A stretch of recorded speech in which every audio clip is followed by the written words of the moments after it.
高富帅霸总莫名其妙魂穿到我家猫身上。醒来第一件事就是给我转账，月薪100万。工作内容是当他的贴身专属保姆。更帅气的是，他还让我做他总裁位置，接管他那世界500强的大公司。这么优渥的条件，谁能拒绝得了？一觉醒来，我家的猫会说话了。我用了半个小时的时间，终于接受了我家的橘猫大咪突然会说人话这个事实。此时的他坐得笔直，正严肃地跟我说：还要我说几遍？我是盛光集团的总裁齐云盛，出车祸醒来就在你家的猫身体里了。齐云盛，那个在网上被称为9亿少女梦的霸道总裁，现在成了我的猫，这任谁都无法相信啊！我喝了一大口水，压下心头的震撼。那你现在打算怎么办？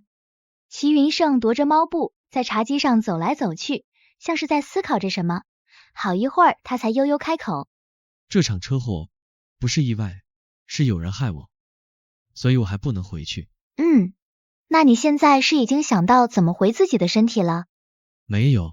我嘴角抽动，所以他想了半天，就想出了这样一个没有什么可执行性的结论。先不说这个。大咪叉开后腿，眼神狠厉。为什么要做绝育？我吞了吞口水，十分无奈。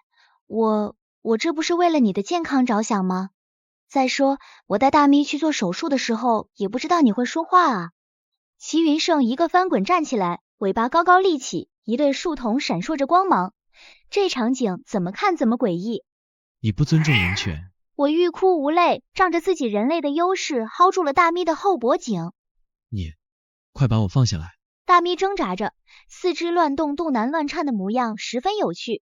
总裁大人，你现在可是只猫啊，哪来的人权？齐云盛刚想反驳，就听到的肚子咕噜噜的叫了起来。一张猫脸看不出什么脸红，但是他微微侧过去的头却暴露了他此时的窘迫。我起身去给他准备猫粮，他却异常嫌弃。你就给我吃这个，真把我当猫了是吧？我看了一眼手里的猫粮，算是高档品牌了，还被这么嫌弃，一时有些气恼。你照照镜子，哪里像个人？你要是想吃正常人类的食物，也不怕生病，别到时候没找到回去的办法，就先肾衰竭嘎掉了。齐云盛后腿不自觉地动了2下，然后认命般走到猫食盆前面，一脸冷漠地嗅了嗅，小心翼翼地尝了一下。我环抱双臂站在一边看着他，他一开始只是浅尝，然后就开始一口一口地吃起来。我摸了摸下巴，这应该就是猫的本性还在啊。那我看向墙角的逗猫棒，起了捉弄他的心思。大咪，来，我晃悠着逗猫棒吸引他的注意。他回过头，蔑视着看着我，无条，然后身体反应极快地冲到我面前，试图抓住逗猫棒上的羽毛。哈哈，我狂笑不止。齐云盛愤怒的大吼，动作却一刻不停。快把这破玩意收起来。我哪能那么轻易的放过他，手上的动作更快了。一只身材肥硕的橘猫被逗猫棒耍得翻来覆去，场面极度混乱。我玩够了，把逗猫棒丢到一边。大咪用爪子拨弄了2下也消停了，向我投来了幽怨的眼神。也许是警告的眼神，但是通过一只的猫的眼睛表达出来，真的没有什么威慑力。我就是一个普通到不能更普通的女生，做着一份文员的工作，每个月的薪水都用来养自己和大咪，根本没有想过能和齐云盛这种人有交集。所以哪怕知道大咪的身体里换了瓤子，我也还是他当成了一只猫，不过是一只特别的猫罢了。我伸手想要去抱大咪，被他灵活的躲了过去。别真把我当成猫了，离我远点。我耸耸肩，被拒绝了也不恼。在你找到回到自己身体的方法之前，你真的只能是只猫，而这个时间恐怕不短。你真的不打算讨好一下我这个主人吗？我毫不留情地戳穿他现在的处境，又惹得他一阵烦躁。你这女人是不是不知道我是谁？知道啊，你不是说了你叫齐云盛吗？还是盛光集团的总裁？我扣着手指甲，漫不经心地说，就好像在说今天天气很好一样平静。但是他不平静了，身上的毛差点竖了起来。你知道你还这样对我？可你现在不就是一只猫吗？我顿了顿，补了一刀，还是只被绝育的猫。齐云盛自闭了，转头跳上猫爬架，留给我一个落寞的背影。我是故意气他的，谁让他看不清现实，还想着用霸道总裁那一套对我。不过冷静下来，我也知道这么下去不是回事，拉着他进行了一场友好的谈话。你说你被人害了，那你的身体现在什么情况，你知道吗？齐云胜晃着猫头，语气中带着一丝悲伤。不知道，但是有人知道。他报出了一个电话号码。这是我秘书林璐的电话，你给他打电话。我一个陌生人突然给他打个电话，然后这样说。我清了清嗓子，开始了我的表演。喂，你好，林璐先生，你家总裁现在变成了一只猫，请你把他接回去，掌管大局。我挑了挑眉，问他这样可不可以？他一下子泄气了，低着头，不知道在想什么。大咪这个样子，我有点于心不忍了。你如果确定他能被信任，我可以试着帮你，不过他信不信就不知道了。你让我想想。过了2个小时，他终于想到了一个办法。他让我联系了林璐，以齐云胜朋友的身份告诉林璐车祸有蹊跷。他和我是从小的朋友，绝对没问题。如果他对你的身份有怀疑，你就把他13岁还尿床尿出个新加坡地图的事说了。我不禁给他竖了个大拇指，这招可是真绝。我联系了林璐，一开始他根本不信我说的话，我只能按照齐云胜说的把那个秘密说出来。电话那边沉默半晌，骂了句脏话，便和我约了见面的时间。我问齐云胜要不要一起去，他拒绝了。他说是怕林璐接受不了，也不好解释。但是我从他略有闪躲的目光中发现事情不是那么简单，试探着问，你是不是怕他嘲笑你？你胡说。这恼羞成怒的样子应该是猜对了。我去见了林璐，说了齐云胜的猜想，但是没说他变成猫这件事。楚小姐，冒昧问一句，你和阿胜是什么关系？我摸了摸鼻子，想说我现在是他主人，但还是没皮这一下。现在来说应该是比你更值得他信任的人了，毕竟他现在只有靠我了。林璐的态度一下子变了，相比之前的谨慎随意了不少。我会去查的，但是现在他的情况不太乐观，你要有心理准备。他带我去了一家私人医院，到了戒备森严的顶层，我见到了已经成了植物人的齐云胜。他躺在病床上，双目紧闭，脸上扣着氧气罩，虽然很高，但是有点瘦得不像样子。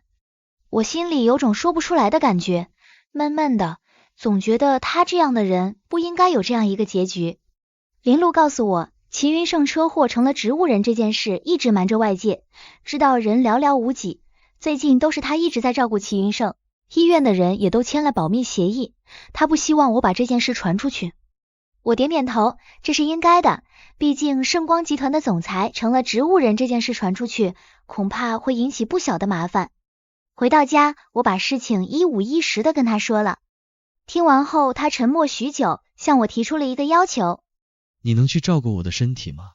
林璐有其他的事要办，我也不想让更多的人知道我的情况。这是他少有的好语气，甚至带着点哀求的味道。我还在犹豫的时候，他又抛出了一个让我心动的条件。你现在的工作1个月5000，但是去照顾我给你10万1个月。我掰了掰手指，这确实很有诱惑力。好，成交，我也不矫情，爽快的答应了他。睡觉之前，我怎么想怎么不对劲，把他从猫窝里薅了出来。你现在怎么给我钱啊？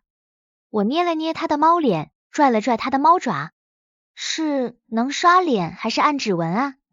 他似乎后知后觉的想到了这点，愣愣的看着我。我想到了网上一度很流行的骗局，我秦始皇打钱。看着他无辜的猫脸，我终是泄了力气。我就是欠你的，谁让你是我的猫呢？当我和林璐说要照顾齐云胜的时候，他似乎一点都不意外，嘱咐了一些事情就放心的走了，留我一个人在病房凌乱。照顾一个植物人真没什么难度，就是擦身子这种事情，真的要我做吗？我打了温水，给他擦脸和手脚胳膊腿都没什么问题，上身还好，就是下身我有点下不去手啊。做了好久的心理建设，想一想林璐刚才答应我会准时到账的10万块，狠了狠心，咬了咬牙，一下把他的病号服裤子给扒了下来，从头到脚收拾好，我身上也出了一层薄汗，脸也热得要命。我发誓，我真的不知道他病号服下面是真空的。不过想到他现在的意识正在我家吃小鱼干呢，心理负担也就没那么大了，算起来还算我占便宜了。我把备用的手机留给了大咪，他已经可以灵活的用猫爪操作了。给齐云胜收拾好以后，我给家里的大咪发了个视频，一张猫脸出现在屏幕，我把摄像头对准了病床上的人。看看你现在的样子吧，我可是很用心的在照顾啊。他抿了抿嘴，说了声谢谢。这时病房的门突然打开，是林露。楚小姐，我给你买了点生活用品。哎，你在打电话啊？我吓得差点把手机挂断，强装镇定。我在跟我家猫视频，我没在家，怕它不习惯。林露好奇的看了一眼我的屏幕，发出一声感叹。好肥的猫啊！看到一脸不爽的大咪，我憋笑憋得好辛苦。大咪挂断了电话，林露呆在了原地，怎么感觉她刚才在骂我？我嘴上说着怎么可能，但是心里却已经笑得花枝乱颤。刚才大咪确实来了句国粹，和那天林露骂得如出一辙，但是在除了我以外的人耳中都是普通的猫叫，顶多带点情绪那种。林露也没过多纠结大咪会打电话这种事，她除了给我送东西，也是有正事要说。你给我的那些线索，我去查了，现在已经有怀疑的人了。我对这些阴谋诡计没有兴趣，随意的附和了两句。林露的眼神变得有些奇怪。你就不好奇是谁吗？我摇摇头，好奇那人有什么用？齐云胜让我来找你，就是因为相信你，我现在只想让他赶紧醒过来。我的语气中不自觉的带了几分悲伤。我的大咪什么时候能回到我的身边啊？林露拍了拍我的肩膀。阿胜知道你这么在乎他，一定能醒来的。说完他就离开了病房。我后知后觉反应过来，我什么时候在乎他了？晚上不用我陪夜，我拎着一大袋子的食材回到家，一进屋就差点背过气。装猫零食的柜子被打开了，里面的存货寥寥无几，垃圾桶里都是小鱼干和猫条的包装袋。大咪正悠闲地趴在吊椅里打盹。大咪，你到底吃了多少？1星期的零食，这一天都吃光了，真是不把自己当个猫了。听到我的声音，大咪缓缓睁眼，慵懒地伸了个懒腰。你不回来，我总不能饿着吧？你家猫太肥了，胃口也大，不怪我。他倒是把自己撇得一干二净。我安慰自己，好歹零食袋子都在垃圾桶里，还算是干了件人事。不过这样下去，等大咪回来还要胖不止1圈了。我拿出激光笔，走向大咪。大咪瞬间挺直身体，警惕地看着我的手。你把这东西收起来。激光笔的厉害他是知道的，虽然内心是人，但是猫的本性他根本控制不住的。我坏笑着打开激光笔，就见大咪开始了和激光笔的疯狂追逐。10分钟后，他气喘吁吁地瘫在地板上，哪有平时的金贵？我警告你，要是再这样肆无忌惮的，我就拔了你的氧气管。你敢？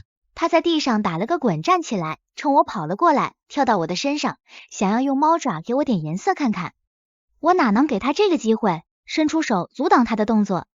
我低估了10来斤的橘猫的威力，它就像是一颗小炮弹，砸得我晕头转向。撕拉一声，我俩四目相对。低头一看，我的胸前被他的爪子给划开了2道口子，白色的内衣就这样明晃晃的露着。可恶的是，他还用那2只前爪来回踩了踩。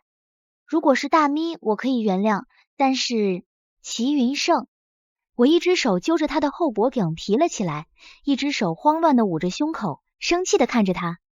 他也知道惹祸了，别过头，弱弱的说了一句：这是猫的本性，跟我没关系。神他喵的跟他没关系啊！我把他丢回猫窝，捂着胸口跑回了卧室。白天还在安慰自己看了齐云胜的身体是我占了便宜，结果晚上回来就被他看了回来。果然天理昭昭，报应不爽。我每天早上去医院，晚上回家，日子悠闲的我自己都觉得1个月10万块太好赚了。被齐云胜附身的大咪这天不知道怎么了，非要跟我去医院。医院那种地方，用脚趾头想都不可能带动物进去的。齐云胜焦躁不安的在客厅里来回走着，让我也有点犹豫了。听说动物会有一些预知危险的能力，我给林露打了电话，十分不好意思问他能不能带猫过去。林露听说大咪非要跟着我，可能也想到了我担心的事情。我和医院打声招呼，你带他来吧。我这边查到了一点眉目，已经派人跟着他了。医院还是很安全的。挂了电话，我心里十分忐忑，看向大咪，你是不是有什么预感？齐云胜摇了摇头，我也不知道，烦得要死。我把齐云胜带到了医院，熟悉的几个护士都热情的和我怀里的大咪打招呼。